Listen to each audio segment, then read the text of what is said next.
कि लम्हों ने खता की है, सदियों ने सजा पाई। पूरे दुनिया को जानने का सवाल है सर कि बड़ा चर्चा चल रहा है कि हिंदू वक्फ बोर्ड में क्यों आए। यदि मुसलमानों ने पहला वक्फ नहीं किया, यदि मुसलमानों ने, मैं ऑन रिकॉर्ड कर रहा हूं इमरान मसूद, यदि मुसलमानों ने वक्फ स्टार्ट नहीं किया तो मोहम्मद साहब के सिद्धांत के खिलाफ जाकर आप हिंदुओं को कैसे रोक सकते हो।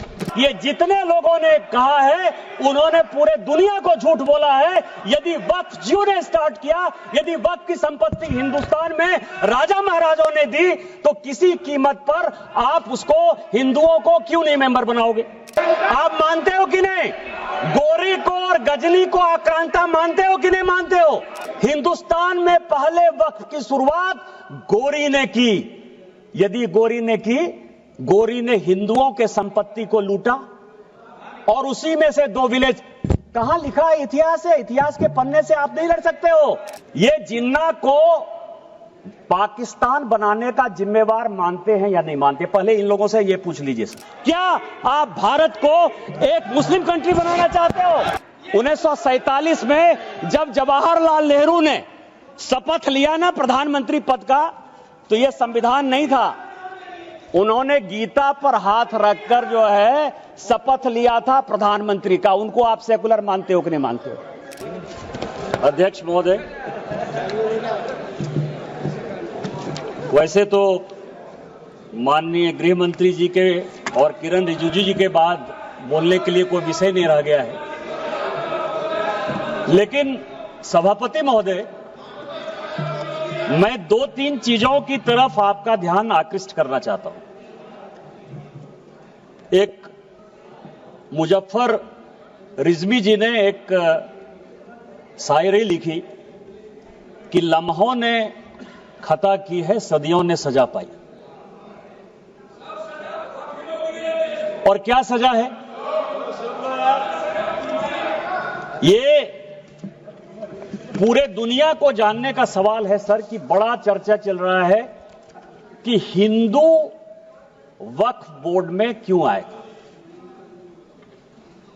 पैगंबर मोहम्मद साहब ने वक्फ करने के लिए कहा और मैंने सभी लोगों के भाषण सुने हैं।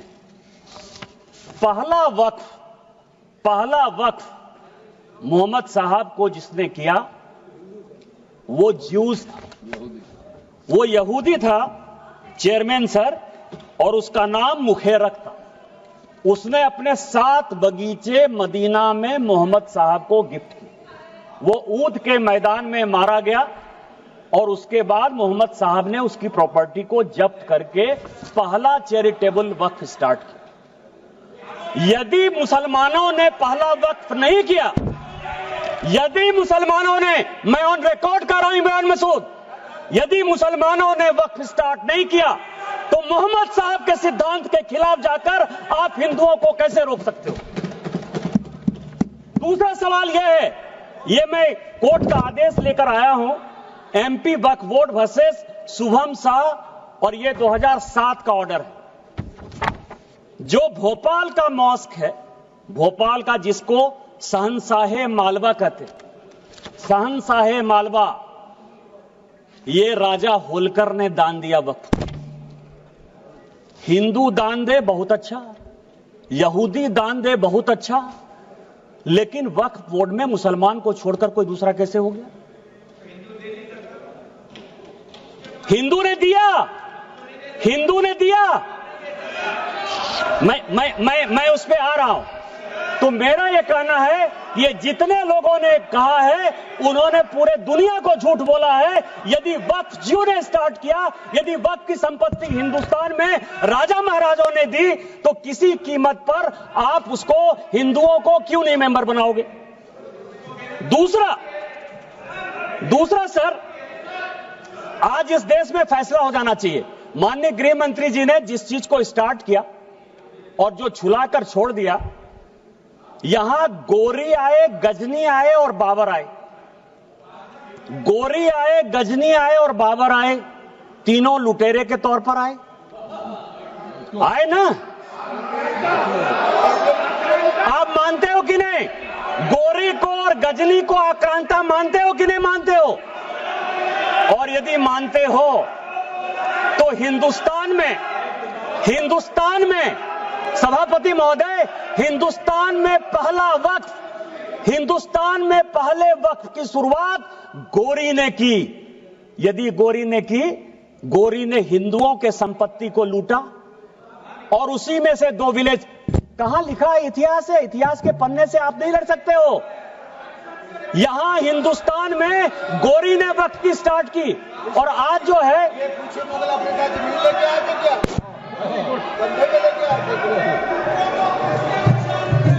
माननीय, मैं आप शहर को एड्रेस कीजिए, बाकी लोगों को। मैं सभापति महोदय, मैं दूसरी चीज आपको कह रहा हूं। इस देश में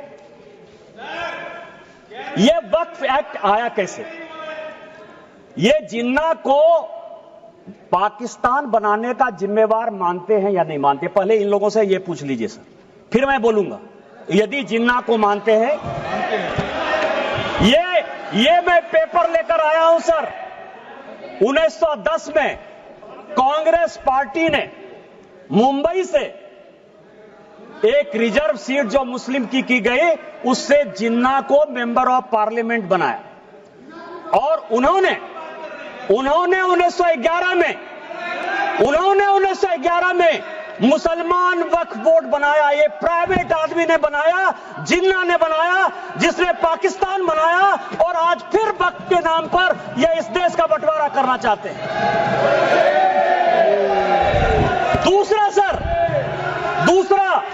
दूसरा आजादी के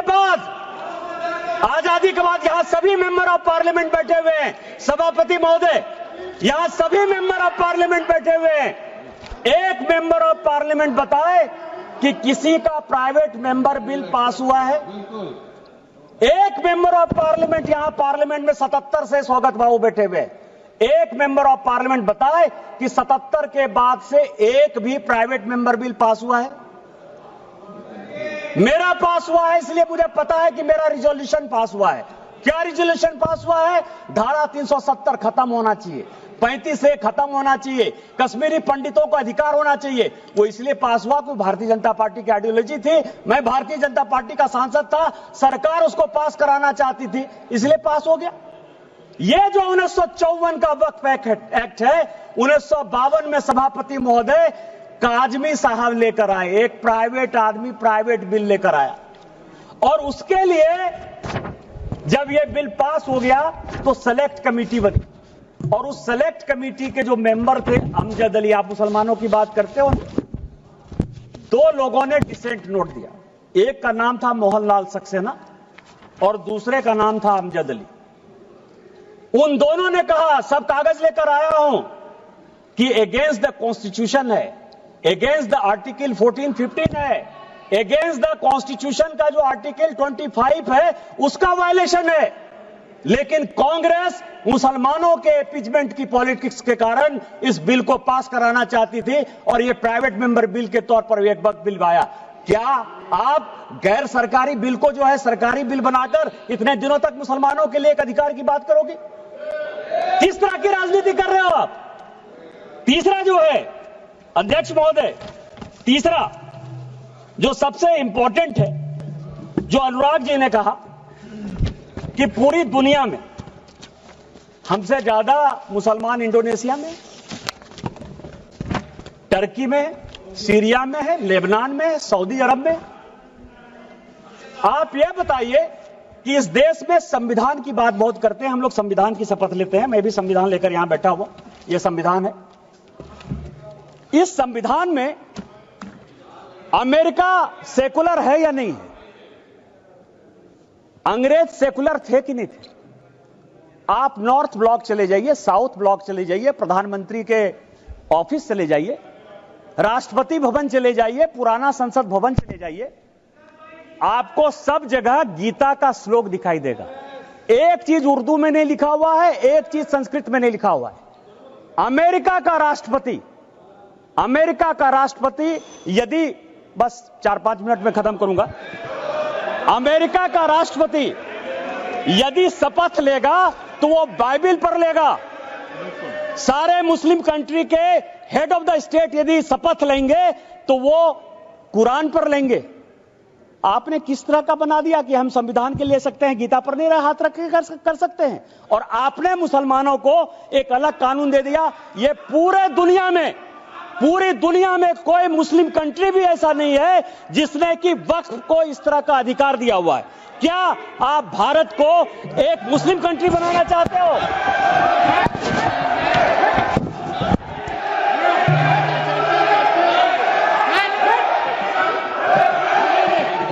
मैं सभापति महोदय इस सदन की जानकारी के लिए 1947 में जब जवाहरलाल नेहरू ने शपथ लिया ना प्रधानमंत्री पद का, तो यह संविधान नहीं था। उन्होंने गीता पर हाथ रखकर जो है शपथ लिया था प्रधानमंत्री का। उनको आप सेकुलर मानते हो कि नहीं मानते हो? मैं भी पूरा पढ़ के आया। गीता पर हाथ रखकर, यह संविधान की शपथ नहीं ली थी नेहरू ने, उन्होंने गीता की शपथ खाई थी। क्या आप उनको सेकुलर मानते हो कि नहीं मानते हो? तीसरा सर, यह जो वक्फ है, अभी बहुत चर्चा चली सर कि वक्फ अलग है, रिलीजन अलग है। सुखदेव जी बैठिए। सभापति महोदय, मेरे यहां 12 ज्योतिर्लिंग का एक ज्योतिर्लिंग है। विधानसभा ने कानून बनाया है और उसका सचिव, मेंबर ऑफ पार्लियामेंट होने के नाते मैं उसका ट्रस्टी हूं। मेरे पहले जो सांसद थे फुरकान अंसारी, वो उसके ट्रस्टी थे। और अभी 6 महीने पहले तक हाफिजुल हसन, एक मुसलमान, हमारे बैद्यनाथ ट्रस्ट का सेक्रेटरी है। आप किस तरह की बात कर रहे हो? आपका तो एक उदाहरण दे दो। मैंने दे दिया उदाहरण, मेरा ही उदाहरण है, और आज आप इस तरह की बात करते हो। तीसरा सर, बस चेयरमैन सर, दो चीजें और भी बहुत इंपॉर्टेंट है, मैं लेकर आया हूं सर। एक इवैक्यू प्रॉपर्टी एक्ट बना। जब भारत और पाकिस्तान का बंटवारा हुआ, ये चर्च की ये जो संपत्ति है सर वक्फ की, 39 लाख एकड़ कैसे हो गई और कहां डिस्प्यूट है? जब भारत पाकिस्तान का बंटवारा हुआ सभापति महोदय, तो जो यहां से भारत के लोग पाकिस्तान गए या पाकिस्तान के लोग जो यहां आए, उसमें जमीन का भी आदान प्रदान हुआ। और यह तय हुआ, और यह हाउस को जानने वाली बात है कि जो भी पाकिस्तानी यहां से गए, उनकी प्रॉपर्टी इवैक्यू प्रॉपर्टी एक्ट में भारत सरकार की होगी। जो 1984 में राजा साहब बता रहे थे कि इवैक्यू प्रॉपर्टी एक्ट को क्या पाकिस्तान में जाकर, जो यहां से भाग के चले गए सर, जो कि इवैक्यू प्रॉपर्टी एक्ट या एनिमी प्रॉपर्टी एक्ट हो सकता था, उन सबों को पाकिस्तान जाकर उन लोगों ने कहा कि यह वक्त की संपत्ति है, क्या आप एनिमी प्रॉपर्टी को, और मैं होम मिनिस्ट्री के 5 आदेश लेकर आया हूं कि यह इवैक्यू प्रॉपर्टी एक्ट है और यह वक्फ ने ले लिया है, यह इलीगल है। यह कानून का आपको पता है, जो बात कहा, आपको यह धर्म की बात करते हैं सर। वक्फ ने आईटीसी विंडसर बेंगलोर, ये पूरे समाज को आईटीसी विंडसर बेंगलोर वक्फ की प्रॉपर्टी है, 5 स्टार होटल को दे दिया। वहां जो है सुअर लोग खाते हैं। किस वक्त की बात करते हो? 12,000 किराया देता है, 50,000 किराया देता है। यहां ताज मानसिंह है सर, एनडीएमसी की प्रॉपर्टी है, 150 करोड़ रुपया साल में ताज भारत सरकार को देती है। और बेंगलोर में वक्फ की प्रॉपर्टी आईटीसी विंडसर केवल 50,000 रुपया महीना में जो है अपना व्यापार चलाती है और सुअर खिलाती है लोगों को। किस तरह की बात करते हो? यही वक्फ कानून तुम लागू करना चाहते हो? इसी तरह की बात करना चाहते हो? बस 2 मिनट में मैं खत्म करूंगा। मैं केवल ये करूंगा कि यहां तेलंगाना गवर्नमेंट है सर, तेलंगाना में ये और भी जानने की बात है। हैदराबाद में यहां बहुत आंध्र प्रदेश आंध्रा के हैं, म्युनिसिपल कॉर्पोरेशन आंध्रा ने 20 साल तक टेंडर फाइनल नहीं हुआ, क्योंकि जो राजा की संपत्ति थी, जो कि भारत सरकार या तेलंगाना सरकार की संपत्ति होती, उसको वक्फ ने ले लिया। यह सुप्रीम कोर्ट का आदेश है। सुप्रीम कोर्ट ने यह कहा कि 50,000 की प्रॉपर्टी कम से कम 1500 एकड़ जमीन हैदराबाद शहर में जबरदस्ती वक्फ ने ले ली है। क्या इसी तरह का कानून आप लागू करना चाहते हो? मैं अंत में यही कहूंगा कि चाहे एनिमी प्रॉपर्टी हो, चाहे इवैक्यू प्रॉपर्टी हो, वो भारत सरकार की प्रॉपर्टी है और आप ये वक्फ के नाम पर नफरत फैलाने की कोशिश करते हो। आपने जो है इस देश को वोट बैंक की पॉलिटिक्स में मुसलमान की पॉलिटिक्स बना दिया है। हिंदुओं से आपका कोई लेना देना नहीं है। मैं अंत में केवल यही कहूंगा कि मैंने समंदर से सीखा है जीने का तरीका, चुपचाप से कहना, बहना और अपनी मौज में रहना, और अपनी मौज में भारतीय जनता पार्टी आगे बढ़ेगी, वक्त को पास करेगी और हम जो है हिंदू मुस्लिम के बंटवारा को नहीं होने देंगे, एक अलग देश नहीं बनने देंगे और इस कानून को पास कराएंगे। और संविधान का जो आर्टिकल 49 है जो ये कहता है कि कोई भी प्रॉपर्टी जो भारत सरकार की है, एएसआई की है, उसका रखरखाव भारत सरकार करेगी। हम एएसआई की संपत्ति आपको नहीं लेने देंगे। ये संविधान की रक्षा करेंगे, भारत की रक्षा करेंगे और माननीय प्रधानमंत्री जी के रहते सबका साथ सबका विकास के मापदंडों पर खरा उतरेंगे।